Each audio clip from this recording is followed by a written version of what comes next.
Greetings and welcome to Step 4, Magical Schooling of the Soul. And here we are going to continue to work with the elements.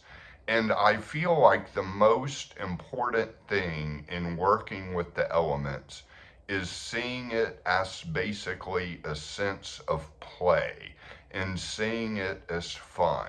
And you are playing with the elements and trying different things with the elements. And my guess is that a lot of you, even though we begun this work in step 3, still cannot always feel the elements fully inside your body and inside your soul. And so we want to get to a point where we can feel each element dispersed and really begin to feel the aspects of that element take into place. We can feel the heat and the drive and the creativity with fire and the motivation with fire coming. We can feel the lightness and the, kind of clear headedness that can come with air. We can feel the fluidity and the empathy and the kind of gentle flowing of water inside our body, and we can feel that solidness and that groundedness and sometimes that silence with the earth element. And so we are continuing to play with the elements. There are difficulties in this step, and I will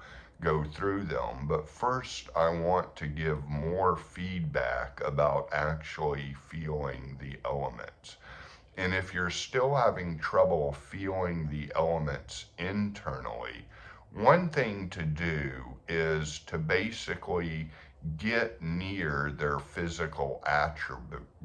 So basically, if you're having a hard time feeling fire, for instance, you can go to a sauna or a whirlpool or even take a hot bath and you can feel that physical heat.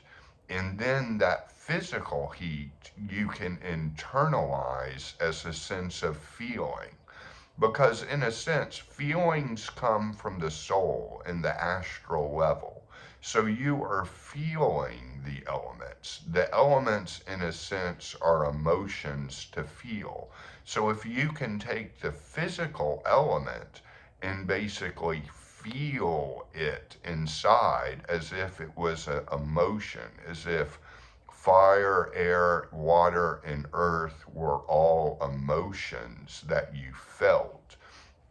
That is what we are going for, getting to the soul and astral level with these elements and internalizing them. And again, if that's still a challenge, go to their physical equivalent in the world. Go to an airy space for air.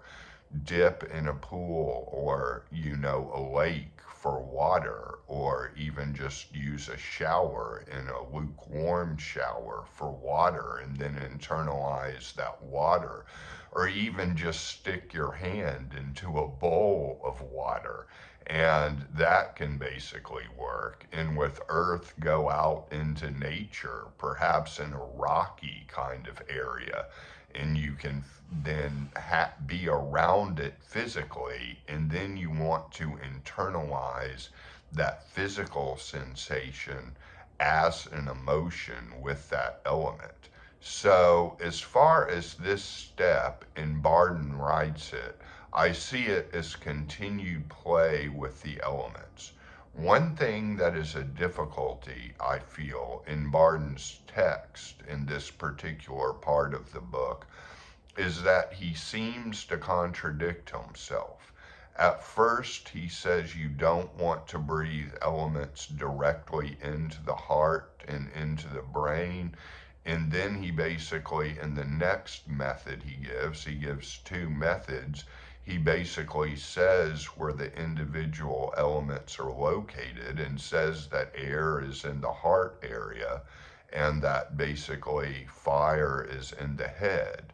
And so you want to breathe into those regions. So I feel like it's best just to give a little bit of gentle safety here with all of this and basically say that I feel like there is really no danger to come. The key is being able to first feel the elements equally dispersed in all of your body. And Barton does say, pay attention to the hands and to the feet. And I feel that is very important because that tingling can come in the hands, which is the electromagnetic fluid. And working with the elements can basically set off that electromagnetic fluid. And it can also come out of the feet. And if you can get it in the hands and the feet, then you're probably dispersing it around the whole body. Now, in step 3, or at least in my own experience with pour breathing the elements, I would breathe the element in and then I would breathe the element out. In doing that, I still felt hot. It's not like I only felt hot when I was breathing it in, and then when I breathed it out, it was gone. It really wasn't like that. I was just in a build working with fire, and I was also imagining a bonfire in my house and the flames going through me, so the fire was always there by virtue of my own imagination. So I did not feel a whole lot of difference in breathing the elements in and out versus holding them. And Barton does give advice in this step to breathe them in and to hold them. You know, you breathe in fire, for example, you hold it in your body, and then you disperse it by just maybe breathing out just, you could imagine it as kind of clear air and still retaining that fire in the body. Then breathe in another inhalation of fire and just out clear air. So you're kind of holding the fire inside of the body. And that is another exercise to play with. That is definitely another thing to just see how it goes. Can you hold the element inside you? And how does that feel different than breathing the element in and breathing the element out? And that is basically the question here that we're dealing with. How would that feel different for you? And so basically, you know, you can experiment with that and dissolve the element back into the universe. And that's one thing that you can do in this step. As far as how the elements are located in the body, I basically feel like they will naturally take their shape in their particular part of the body. So you don't have to necessarily worry too much about breathing, for instance, earth in the lower body and water in the abdomen and air in the chest and fire in the head. I feel like if you are working through with the elements, you know, thoroughly and a whole lot, they will naturally settle into the place in the body. And I'm going to talk about this more in future videos, but I'd like to leave it here for now. And we are going to keep going into more detail about pour breathing with the elements, because I feel like this is crucial to get magical equilibrium. I do not feel like magical equilibrium comes when you're working through step 2 with the soul mirror.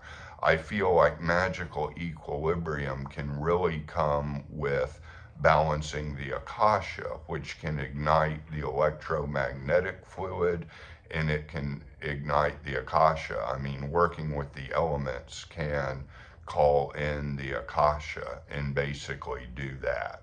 So not to worry about Barton's caveats too much. The key is just making sure you can disperse the element, whether you're breathing in and holding it or whether you're breathing in and out the element. If you can get it flowing to the hands and the feet, then you have dispersed it really well. And if you do get a tingling sensation in your hands, that is the electromagnetic fluid.